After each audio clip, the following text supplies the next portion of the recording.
बिस्मिल्लाहिर्रहमानिर्रहीम। नाज़रीन, मैं हूं जावेद बलोच और उम्मीद है आप लोग खैरियत से होंगे। आज बांग्लादेश की सूरत हाल पर बात करने जा रहे हैं और आज DGISPR लेफ्टिनेंट जनरल अहमद शरीफ साहब की एक इंतहाई अहम प्रेस कॉन्फ्रेंस है, उसके मुतालिक भी आपको आगाह करेंगे, जिसमें DGISPR ने यह कहा कि उनका मौक़िफ़ जो है वो 9 मई के वाले से जो है उनकी जो 7 मई की प्रेस कॉन्फ्रेंस थी वही है और उससे कोई आगे पीछे नहीं हुआ।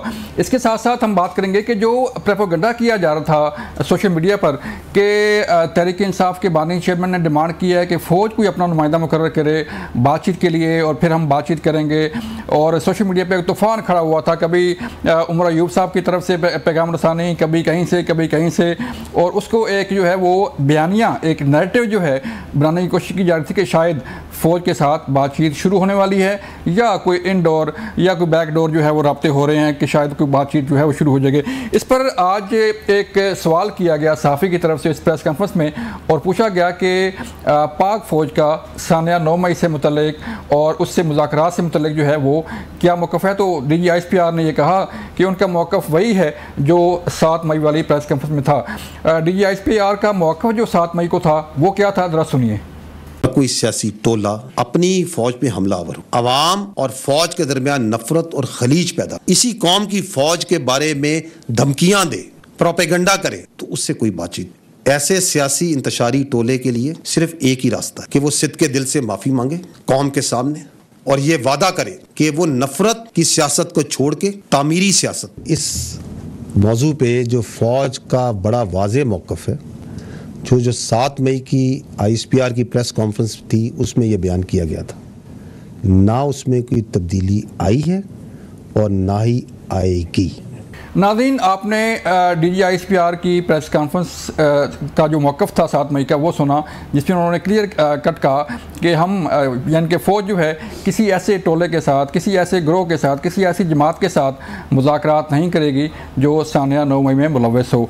इसके साथ साथ आज जो है वो यौम इस्तिक़लाल कश्मीर मनाया जा रहा है। मुल्क भर में पाकिस्तान के मुख्तलिफ़ इलाकों में जो है वो कश्मीरियों के साथ इज़हार यकजहती के लिए, उनकी हक़ खुद इरादियत की हिमायत के लिए रैलियाँ निकाली गई और आज अगर आप देख सकें तो हमने भी ये अपने कश्मीरी भाइयों से इज़हार यकजहती के लिए आज ब्लैक रिबन जो है वो लगाकर हम प्रोग्राम कर रहे हैं और ये पैगाम दे रहे हैं अपने कश्मीरी भाइयों को कि पूरी कौम, चाहे वो मीडिया है, चाहे आम आवाम है, चाहे सिविल सोसाइटी है, चाहे शहरी हैं, चाहे सियासी जमातें हैं, चाहे पाक फ़ौज है, सब के सब आपके मौक़िफ़ की हिमायत करते हैं और आपके साथ खड़े हैं। इसके साथ साथ हम बात करने जा रहे हैं बांग्लादेश की सूरत हाल पर कि बांग्लादेशी वज़ीर-ए-आज़म हसीना वाजिद जो है उसने अवाम के सामने घुटने टेक दिए और अवामी एहतजाज के जो है वो देखते हुए रिज़ाइन किया और वहाँ से फ़रार होगी और पहुँची वहाँ पे जहाँ का खबीर था उसे जो है वो सिर्फ भारत ही उतरना था और एक सरकारी हेलीकॉप्टर के ज़रिए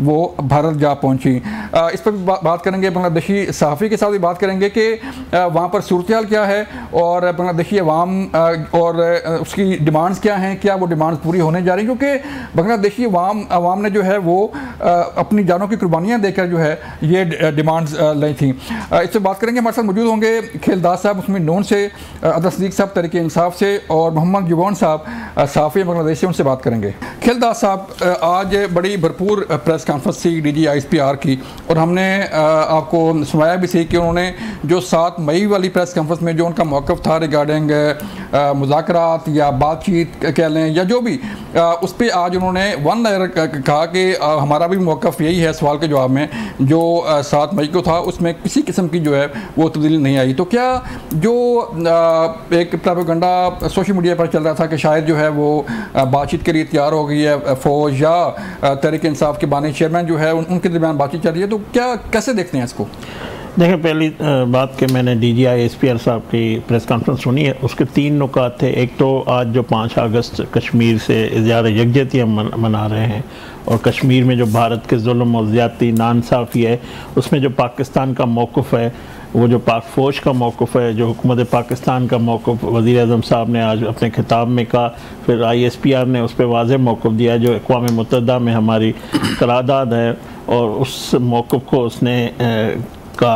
और दूसरी बात उन्होंने दहशतगर्दी के हवाले से की, जो दहशतगर्दी हो रही है उस पर जिस तरह इंटेलिजेंस बेस्ड ऑपरेशन हो रहा है उस नुक्ते से काम जो है उस पर बात की। और तीसरा ग्वादर में जिस तरह पानी, तालीम या जो फ़िलाई काम है उस पर भी उन्होंने गुफ्तगू की। और मेरे ख्याल में ये सवाल था जो 9 मई के हवाले से, उसका उन्होंने वाज़े मौक़िफ़ दिया जो पहले दिन से उनका मौक़िफ़ है और उसमें कोई तब्दीली नहीं आई है। और मैं समझता हूँ पूरी कौम का भी यही जो है ख्वाहिशात है। और हुकूमत पाकिस्तान देखें 9 मई जो है उसमें एक टारगेट किया गया पाकिस्तान की आर्मी को, एक इदारे को, उनकी तनसीबात को, GHQ पे, और उसके साथ शोधा की तस्दीक की गई, उनके मुजस्समे तोड़े गए। और ये सारा जुर्म, सारा जहन साजी और जो उकसाया गया एक शख्स ने, जिसका वो एतराफ़ कर चुके हैं कि मैंने पुरअमन एहतजाज की कॉल दी थी। GHQ एहतजाज का रास्ता नहीं जाता, GHQ हमारे सलामती का इदारा है, वो हमारे दिफा का रास्ता है। उस पर एहतजाज हजूम लेकर जाना, ये मैं समझता हूँ एक जुर्म है। और उस हजूम ने जिस तरह फितने ने, फसाद जिस तरह उन्होंने बर्पा करने की कोशिश की, एक साजिश की, एक तकसीम करने की कोशिश की, कमज़ोर मुल्क के अंदर से अपने इदारों को कमज़ोर करने की कोशिश की, जो हमारा दुश्मन आज तक 75 सालों में हमें नहीं कर सका, उस सारी साजिश को पाक फौज ने 9 मई को बड़े उस दिन हैंडल किया। और आपने देखा कि पब्लिक नहीं निकली उस कॉल पे, चंद हज़ार का हजूम था जो कई कुछ सैकड़ों की तादाद में मुख्तलिफ थे। हाँ, तो उन लोगों ने सारा किया। और मैं समझता हूँ ये इस जुर्म, जिस तरह कोई भी दुनिया का कानून, अमेरिका में भी इस तरह वाक़यात हुए, 3 महीने में सज़ाएं हो गई, कहीं पे भी कोई मुझे बता दे कि कोई कानून कोई उनको ये सहूलतकारी देता है। बदकिस्मती से ये निज़ाम इंसाफ जो पाकिस्तान का है उसमें उसको सज़ाएं नहीं हो सकी है बदकिस्मती से। और ये एक कोई फौज का एक फरियाद नहीं है, ये पाकिस्तान का फरियाद है, ये 22 करोड़ आवाम का फरियाद है। अगर इसको इंसाफ इनको नहीं रियासत को मिलता तो मैं समझता हूँ ये हमारे लिए सवालिया है। और ये बिल्कुल तरीके इंसाफ से पूछते हैं। अगर भाई आप बताइएगा कि जो खबरें चल रही थी कि शायद जो है कोई बातचीत होने जा रही है या मुज़ाकरात होने जा रहे हैं, और इससे पहले तहरीक इंसाफ के बानी चेयरमैन ने मीडिया टॉक में ये डिमांड भी की कि फ़ौज जो है अपना नुमाइंदा मुकर्रर करे ताकि हम बातचीत कर सकें। आज तो जो है जवाब आ गया, मौका वाज़ेह हो गया सर। बहुत शुक्रिया। कैसे मौका वाज़ेह हो तो 9 मई के लिए 9 मई की आर्किटेक्ट या प्लानर तो वो नून लीग वाले हैं। किसने कह दिया आपको पाकिस्तान तहरीक इंसाफ की? अच्छा ठीक है यार, ये इस तरह ना। और अभी तक क्या सबूत है इस बात का? और जो अभी तक जितनी जमानतें हुई हैं या जितनी चीजें चली हैं, पाकिस्तान तहरीक जिन लोगों ने किया उनके साथ हम तो खुद कह रहे हैं कि आपने जिन लोगों ने किया उनके साथ आप निपटे हैं। और लेकिन ये इल्जाम हम पे लगाना, हमें अभी तक तो तकरीबन काफी हद तक आपने वो अगर रिमांड के पेपर पढ़ लिए हो, रिमांड के पेपर में एविडेंस की हद तक सिर्फ एक असमत कमाल SHO का बयान था कि जनाब वो मीटिंगों में मौजूद था। और वो 9 फरवरी को जब 9 मई को जब वाक़या उससे चंद दिन पहले 12 मई तक तो वो खामोश बैठा रहा और ना कोई ऑडियो वीडियो कोई चीज ऐसी रिकॉर्ड पे नहीं है। वो 5 सफ़ों का ऑर्डर बड़ा क्रिमिनल रिवीजन के अंदर 9 मई के कॉन्टेक्स्ट में बड़ा वाज़ेह है। तो हम कब कह रहे हैं ये हमारा इससे कोई ताल्लुक नहीं है। इसमें नून लीग शामिल है, नून लीग के आर्किटेक्ट हैं और वो ही लोग हैं। वजह क्या थी? या निगरान हुकूमतें यहाँ पर मौजूद थी, यहाँ पुलिस का काम था रोकना, लॉ एंड ऑर्डर को कंट्रोल करना उनका काम था। नालायकी उनकी। आज भी जुडिशल कमीशन बना ले। हम तो डिमांड कर रहे हैं कि जो इसका कसूरवार है उसको आप निपटें, सजा दें, जो मर्जी है। लेकिन जहां तक ये पोस्तानी साहब का ये नुक्ता नजर है ना कि एहतजाज के लिए या पुरअमन एहतजाज के लिए आप किसी जगह जा नहीं सकते, कोई जगह बैन नहीं है। आप ये भूल के हैं शायद वोकला की मूवमेंट थी 2007 में कोर कमांडर हाउस के बाहर कुछ 8 दफा तो मैं गया हूं। ये मुस्लिम लीग नून के, पीपल्स पार्टी के लोग जाते रहे हैं। यानी ये जो बात के आज हमें बात को नहीं बताएंगे, ये अच्छा नहीं लगता इस बात को कहते हुए। बिल्कुल मतलब जो है वो जो GHQ के सामने जो कॉल दी गई थी एहतजाज की दुरुस्त थी, जना हाउस कोर कमांडर में जलाओ गया दुरुस्त था सर।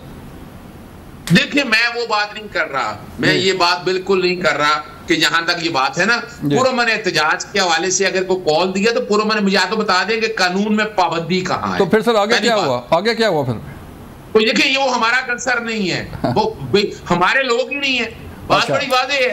कॉल आपने दिया, लोग हमारे नहीं। आप ये इस तरह नहीं होता ना, वो नकाब पहने हुए हैं, किसी ने डंडे पकड़े हुए हैं, पता नहीं कहां से। भाई हम पुरअमन लोग हैं, बता दें। उसके बाद पूरे 2.5 तकरीबन 5 सालों से हमने को 9 मई किया है, हाँ। या हमने बैठकर इस तरह का काम किया है। ये छोड़ दें। हमारे साथ क्या हुआ था 25 मई को, जब लाहौर से या पूरे पाकिस्तान से इस्लामाबाद जा रहे थे, डंडे मारे, आंसू बेअसर कर लेते, वो रोकते लोगों को, क्यों नहीं रोका? और उसका जवाब बड़ा वाज़ेह है, इसके पास इनका जवाब नहीं है कि 3 घंटे लोग अगर जमात से लेकर कुछ निकले, अगर वहां तक पहुंचे तो रास्ते में क्यों नहीं रोका? आज तक इन्होंने कोई पुलिस वाला सस्पेंड किया, कोई ऑफिसर सस्पेंड किया, कोई ब्यूरोक्रेट, कोई डिप्टी कमिश्नर, भी वो लोग कसूरवार नहीं है कि आप यानी इतना। हमारे दौर में तो ऐसा, हमने तो कभी ऐसा नहीं देखा। तो जहां तक ये बात है 9 मई के हवाले से, मैं आपके बात से इत्तेफाक करता हूं। बिल्कुल कसूर, जिन्होंने कसूर किया है, जिन्होंने जुल्म किया है, उनको निपटे, उनको जो मर्जी है फांसी लटकाना है लटकाएं, हमारा इससे कोई ताल्लुक नहीं। अगली बात जो है ना, जहां तक बात हो रही है कि पाकिस्तानी फौज के तर्जुमान या इसको इमरान खान साहब ने वो किस कॉन्टेक्स्ट में बात की है, वो सोचना। हमने कोई राय हुई नहीं, हम कानून के मुताबिक सारी चीजों को लेकर चल रहे हैं। अगर मुज़ाकरात कर रहे हैं तो वो बात बताने वाली बात है। तो वो फिर किस कॉन्टेक्स्ट में सर बात हुई? अच्छा देखिए ना, मुझे ये बताएं, नवाज शरीफ जो है हमेशा फौज के पाँव में पाँव रखकर, या साहब फिर मैं दोबारा आता हूँ सर, ब्रेक के लिए कहा जा रहा है। मिलते हैं ब्रेक के बाद। वेलकम बैक नाजरीन। खिलदार साहब वो तो कह रहे हैं कि तरह के जो 9 मई का वाक़या था वो सजा दें, हम तो थे ही नहीं, नूली वाले थे। देखें, बानी पीटीआई की तीनों बहनें जिना हाउस जो कोर कमांडर हाउस था वहाँ मौजूद थी। हाँ। उसका बांजा जो है वो उसने वर्दी जो है फौजी की जिस तरह लहराई, वो वहाँ मौजूद थे। यास्मीन राशिद हो या कई ऐसे नाम जो मैं गिना सकता हूँ जिन्होंने वहाँ मौजूद थे। शफकत महमूद साहब की गुफ्तगू आप सुन ले, उन्होंने खुद कहा जब वो उस तरफ निकले तो मैं वापस घर चला गया। तो इसी तरह जो और सरकर्दा इनके लीडर थे जिनको एक हुक्म के तहत भेजा गया था, और वो हुक्म सादर उनके मास्टरमाइंड बानी पीटीआई थे, जो कहते हैं कि मुझे जिस तरह गिरफ्तार किया गया। मैं सवाल पूछता हूँ, नवाज शरीफ साहब को 3 दफ़ा इक़्तिदार से निकाला गया, एक दफ़ा उसको गिरफ्तार करके हवाई जहाज़ में बिठाया गया और हथकड़ियाँ लगाई गई। तो नवाज शरीफ साहब ने कभी कॉल नहीं दी कि मुझे आप जो जो इदारों पे हमले करो, इस तरह जो है जाके जिन्ना हाउस पे चले जाओ, कोर कमांडर हाउस जाओ, GHQ जाओ। इसी तरह नवाज शरीफ साहब को पनामा का जो केस था उसमें अकामा में निकाला गया, कितनी पेशियाँ उन्होंने भुगती। कभी एक गमला हमने तोड़ा, भुट्टो शहीद फांसी चढ़ गए। किसी सियासी जमात का कोई पाकिस्तान की हिस्ट्री का ये बता दें कि किसी फैसले के खिलाफ, किसी गिरफ्तारी के खिलाफ इस तरह कोई किया हो। और ये जिस तरह बड़े मशहूर वकील है, ये कह रहे हैं कि जुडिशल इंक्वायरी बननी चाहिए। जुडिशल इंक्वायरी उनकी बनती है जो जुर्म छुपा हुआ हो, जो नज़र ना आता हो। ये तो आपके बानी पीटीआई एतराफ़ कर चुके हैं, जुर्म एतराफ़ कर चुके हैं, मैंने भेजे हैं, ये आपके लीडर कह चुके हैं कि मैं समझता हूँ अब ये राज रहा ही नहीं जिसकी जुडिशल इंक्वायरी। आप ये मुतालबा करें, इसमें अगर बेगुनाह कोई है उसको सज़ा नहीं होनी चाहिए। जिसने जुर्म किया है वो पूरी दुनिया ने देखा है, अब इसमें कोई राज की बात नहीं है। अब ये मैं समझता हूँ जो पाकिस्तान का अदालती निज़ाम है जहाँ पे इनको सहूलतकारी मिल रही है, अगर मुझे ये बता दें क्या पेंटागन में हमला करने की किसी को इजाज़त है, एहतजाज की इजाज़त है? किसी दुनिया के मुल्क में मुझे बता दें कोई दुनिया का कानून ये इजाज़त है? बिल्कुल नहीं। और ये दूसरी तरफ इनका मकरू चेहरा आप देखें, ये कहते हैं कि मैं ताकतवर से बात करूँगा। इस मुल्क में ताकतवर कौन है? सियासतदान किस ताकत से आता है? वोट से आता है, अवाम की ताकत से आता है। तो आप इस्टेब्लिशमेंट को दावत दे रहे हैं, एक तरफ आप कह रहे हैं कि वो सारे इस मसाइल की है वजह, फिर आप दावत उनको दे रहे हैं कि आप आ जाए मेरे से बात करें। और मैं सियासतदान, मैं एक आज आप रिकॉर्ड पे मेरी लिखने बाद मैं गुफ्तगू करके जा रहा हूँ, जिस तरह इन्होंने महमूद खान अचकज़ई के लिए गुफ्तगू की, जो कलमात अदा किए उसके पैर पकड़े, जिस तरह इसने मौलाना फजल रहमान साहब की ये गुफ्तगू की है उसके पैर पकड़े। आज आप नोट कर लें, वो जल्द नवाज शरीफ साहब के भी पैर पकड़ेंगे, वो इस्टेब्लिशमेंट के भी पैर पकड़ चुके हैं, वो सबके पैर पकड़ेंगे इक़्तिदार की खातिर। मगर मुझे सिर्फ ये मेरा सवाल है इनसे, किस लिए इक़्तिदार लेना चाहते हो? ये जो आपने पौने 4 साल में आप आए, आपने पाकिस्तान के लिए क्या किया और आपकी पास कारकर्दगी क्या है? और जो आज आप दुनिया में बाहर बैठकर ये जो 150 से ज़्यादा आर्टिकल लिखा है, कोई बड़ा जालिम जो मुल्क है ना, उसने भी इतनी अपनी मुल्क के लिए लॉबिंग नहीं की जिसने इस एक शख्स के लिए ये खरबों रुपए कहाँ से आए? ये आर्टिकल कौन लिख रहा है? ये डिजिटल दहशत के लाखों अकाउंट जो पाकिस्तान के खिलाफ, पाकिस्तान के इदारों के खिलाफ, सिपह सालार के खिलाफ, हुकूमत के खिलाफ, रियासत के खिलाफ जो इस्तेमाल हो रहा है, ये पैसा कहां से आ रहा है? ये सवाल है। तो क्या आप ये सब कुछ करने के बाद इक़्तिदार चाहते हो? कौन आपको इक़्तिदार में, आप अवाम को कुछ समझते नहीं है तो आपको इक़्तिदार किस तरह मिलेगा? तो अदर साहब, ये कौन फंड कर रहा है जी तहरीक इंसाफ को? जो लॉबिंग फंड जो है वो हायर हो रही हैं और 127 आर्टिकल तो सिर्फ प्रिंट मीडिया पर आए हैं, और जो है वो बाकी जो फंडिंग कहाँ से आ रही है सर? वो तो खिलदार साहब कह रहे हैं कि कौन फंड दे रहा है आपको? अच्छा, हुकूमत में ये है और हमसे पूछ रहे हैं। कमाल है, भी आपको रोका है किसी ने? चाहे इंक्वायरी करे, इन्वेस्टिगेशन करें। अगर पैसे लेकर आर्टिकल छपते हैं तो नवाज शरीफ के छपवा दें, इस तरह के आर्टिकल 2 छपवा दें। फॉरेन फंडिंग की तो इंक्वायरी हुई है ना जी? नहीं, इनके पास देखे ना, तो नवाज शरीफ के 2 आर्टिकल छपवा देना इस तरह। उसको तो अंग्रेजी में लिखनी नहीं आती है उस बेचारे के साथ। कोई जालिम इतना भारत जो कश्मीर पे जुल्म कर रहा है वो भी अपने हक में नहीं लिखा चुका है, जो ये शख्स अपने खिलाफ, पाकिस्तान के खिलाफ लिखा चुका है। मैं नहीं बोला, मैं बात कर लूं, जवाब जी करें। अगर तो ये देखे ना, पूरी दुनिया में इतने बड़े बड़े मुस्तनद अखबारों और उन पे इल्जाम लगा रहे हैं कि वो पैसे लिखे आर्टिकल लगाते हैं। दुख का मकाम है, अफसोस का मकाम है। ये पाकिस्तान नहीं है कि जहां किसी जगह कुछ चैनल, कुछ लोग जो है वो बगाओ हैं। पूरी दुनिया के अंदर आर्टिकल ऐसे नहीं आते हैं। अगर ऐसे लिखने होते तो नवाज शरीफ के पास इतना पैसा था, आसिफ जरदारी के पास था, तो आर्टिकल भरे होते ना इस बात से। तो ये जो बात है ना, ये अच्छा नहीं लगता। बंदे को मानना चाहिए, काबिलियत माननी चाहिए, इंटेलिजेंसिया माननी चाहिए कि उस बंदे का कैलिबर इतना है कि पूरी दुनिया चाहती है कि उसका आर्टिकल उसके अखबार में छपे। फिर जहां लॉबिंग की बात करते हैं, मुझे बड़ा दुख और अफसोस होता है। इसलिए अफसोस होता है कि लॉबिंग कितने की, 2 की, 4 की मान लिया, लेकिन यूके, अपना यूएसए की पार्लियामान में सिर्फ 5-7 लोगों ने नहीं कहा। अब सारी पार्लियामेंट हमने, फिर तो इमरान खान इतना ताकतवर है, वो अंदर क्यों बैठा हुआ है? आप देखिए लॉबिंग करके, अगर यूके में या यूएन तो सर क्या लॉबिंग फंड जो है हायर नहीं की किसी? ऐसे देके सारा कुछ होता तो फिर अल्लाह ही हाफिज है। फिर मैं कुछ नहीं और कहना चाहता, बस मानना पड़ेगा आपको कि आपकी नालायकी है ना कि आप अभी तक एक सबूत नहीं ढूंढ सके। इल्जाम लगता रहा फॉरेन फंडिंग पे, वो कल पता लगा जनाब प्रोहिबिटेड फंडिंग है, उसमें आज तक आ दें। फिर कोशिश करते रहे पाकिस्तान तहरीक इंसाफ को बैन करना है। वो बैन करने से क्या चीजें, 2.5-3 सालों से जो पाकिस्तान तहरीक इंसाफ फस्तायत का शिकार है, ये सारा कुछ अब पूरी दुनिया देख रही है ना। अब कुछ जमहूरी लोग अगर नहीं, आंखें नहीं खोलना चाहते, वो नहीं चाहते हैं कि नहीं अगर इस मुल्क में जमहूरियत रहे, अच्छा वो हमें सिखा रहे हैं। अच्छा वह तारीखी जनरल ज़िया-उल-हक मेरा बाप तो नहीं था, जो आज इंसान कहता था, उसके बाद 3 दफा हमेशा एस्टैब्लिशमेंट लेके आई। अब क्या डाउट रह गया? मैं तो नहीं कह रहा, ख्वाजा आसिफ ने कहा है। यानी अगर हम अगस्त 2018 में हुकूमत हमारी आई, अप्रैल 2019 में मुलाकातें कौन कर रहा था? एक्सटेंशन की बातें अब इल्जाम लगाते रहे, गालियां निकालते रहे। लेकिन अब्दुल भाई साहब, कोई वे फॉरवर्ड भी तो होना चाहिए ना। कोई सर वे फॉरवर्ड क्या है? बातचीत जो है वो आपने सिर्फ फौज से क्यों करनी है? बातचीत तो जारी बात है, सियासी जमातें आपस में करती हैं, मुज़ाकरात करती हैं। देखिए उसका वे फॉरवर्ड क्या है, बड़ा अच्छा सवाल आपने किया। मैं 5 जून 2023 को कहा था कि पाकिस्तान को मिसाके पाकिस्तान की जरूरत है। नवाज शरीफ ने नारा लगाया वोट को इज्जत दो का, और उन्हीं की वजह से 17 सीटें थी। क्या कुछ हुआ? एस्टैब्लिशमेंट को मिलाकर ये सामने ले आए। हम आज क्या कह रहे हैं कि भाई एस्टैब्लिशमेंट को रहने दो, जितना काम उनका है वो उतना करे। ये नहीं है सियासत में उनकी अमलदारी बिल्कुल नहीं है। सियासत में हम तो नहीं लेकर आए ना। आप मुझे ये बताएं, मोहसिन नकवी किनका? को नून लीग का? मुझे बता दें आप, काकड़ किसका है? वाडा किसका है?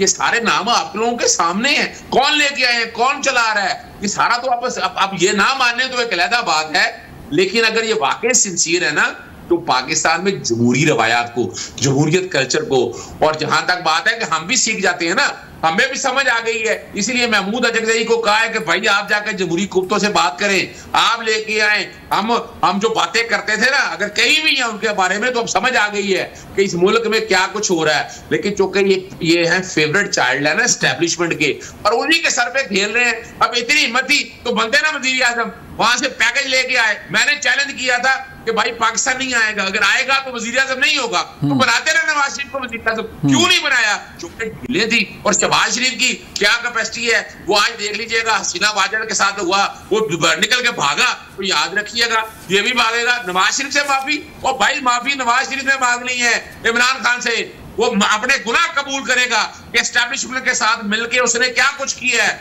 और उसे बुरा, और कौम इसका तकाजा करेगी उससे। हम तकाजा करते हैं माफी किससे मांगेंगी? वो तो आपसे डिमांड कर रहे हैं कि माफी मांगे आप, नवाज शरीफ माफी मांगे, मियां साहब खुद माफी मांगे।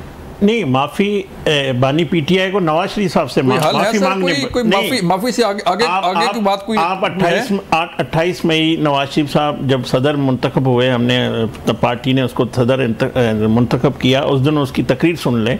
उन्होंने कहा था जो चंद लोग मिलके लंदन साजिश की गई जिसमें इसका बड़ा रोल था इसको लाने के लिए, उस साजिश में जब तक माफ़ी नहीं मांगेगा, और जिस तरह ये 9 मई का जो जुर्म है उस पर आम माफ़ी नहीं, इसी तरह जो सियासी इसने गुनाह किए हैं, जो सियासी रास्ता इसने इख्तियार किया है, उसमें सियासी क़यादत से भी खास करके नवाज शरीफ साहब से इसको माफ़ी मांगनी पड़ेगी कि किस तरह इसने इल्ज़ाम, झूठ और ये बहुतान की सियासत की। और जिस तरह ये कह रहे हैं, भाई मुजीब के वारिस तो आप बने बैठे हुए थे ना, ट्वीट किसने किया था? मुजीब से मुतल्लिक वारिस आज आप थे। अडियाला जेल में 15 दिन पहले जो गुफ्तगू इसने की है वो वारिस था। अब आप इस पे भी यू टर्न लेंगे, अब आप ये रास्ता भी तब्दील करेंगे। और फिरौनियत जो हसीना वाजिद में थे वो तो आपके थी। आप 4.25 साल में उसी फिरौनियत के तहत चाहते थे कि मैं ताकतवर वजीर आज़म बनूं, सबको अपोजिशन को जेल में डाल दूं, अवाम की कोई नहीं सुनूं, ये सारा कुछ आप करना चाह रहे थे। तो कल आप कहेंगे कि देखो ये जो है, आप फिर उससे अपना रास्ता जो तब्दील करेंगे, ये तब्दील होने नहीं देंगे। ये रिकॉर्ड का हिस्सा है कि आप उसी तरह गद्दारों की लिस्ट में आते हैं जिस तरह वो थे, और वो जहाँ जिस तरह आपने इंट्रो में कहा जहाँ जाके पहुँची है वो सब पाकिस्तान के दुश्मन है, पहुँची वहीं पे खाक जहाँ का खमीर था। जी बिल्कुल, जी बिल्कुल। तो मैं जी अजहर साहब से आप क्या कह रहे हैं? अजहर साहब, मैं कह रहा हूँ गद्दारी के सर्टिफिकेट बांटना ये पुरानी आदत है, कोई बात नहीं, बांटने दें। आप और मैं भी गद्दार होंगे। नहीं तो आप ट्वीट तो सामने है ना सर, शेख मुजीबुर रहमान से मुतल्लिक ट्वीट तो आपके सामने है। बानी तहरीक इंसाफ नहीं की थी ट्वीट, उस पे कायम है आप? ना देखिएगा, ये महमूदुर रहमान कमीशन की रिपोर्ट के अंदर जो कुछ है पब्लिक कर देना, रोका है किसी ने? सर पाकिस्तान के हालात को 71 से मिलाना जो है आपकी जो है वो भी तो जाती है ना सर, अवाम में जो है वो तो आपने वो रास्ता बताया था। देखिए ना, शेख मुजीब के साथ जो कुछ हुआ ये कुदरत का इंतकाम है उसके साथ। उसकी फैमिली ने जो जुल्म किए हैं वो भुगत रहे हैं। आज देखे ना, वो उस सरजमीन में जगह नहीं मिली, भाग गए। तो ये सोचना है इन लोगों को सोचना है कि ये समझी बैठे हैं कि ये जमीन इनके लिए है, ये जमीन उसके लिए है जो पाकिस्तान से मोहब्बत करता है, जो पाकिस्तान से प्यार करता है, और जो 24 करोड़ अवाम की धड़कन है। आज आप देख लें सबाबी में कितना बड़ा जलसा हुआ है, आप देखे तो सही। यानी इन्होंने रास्ते बंद कर दिए, इन्होंने कोई जलसा पूरे पाकिस्तान के अंदर नहीं होने दिया। अगर इजाजत मिली पाबंदी लगा दी। 144 यानी 10,000 डिटेंशन ऑर्डर थे 2022 में, और इस दफा 4,770 डिटेंशन ऑर्डर है पंजाब की। केपीके में हुकूमत आपकी है बस। चलें, जो शेख हसीना वाजिद की मुतल्लिक जो सूरत पैदा हुई बांग्लादेश से मुतल्लिक, अदर साहब उस पर क्या मौक़िफ़ है तहरीक इंसाफ का? अवाम को जो है वो अवाम ने उससे भगाया और फिर वहाँ पहुँची जो जहाँ पे भारत जो है उसको कहीं और जगह नहीं मिली, उसी दिन भारत जाके पहुँची है। देखिए बिल्कुल अब चेहरे सामने है, हम पाकिस्तान, हम बांग्लादेशी अवाम के साथ खड़े हैं।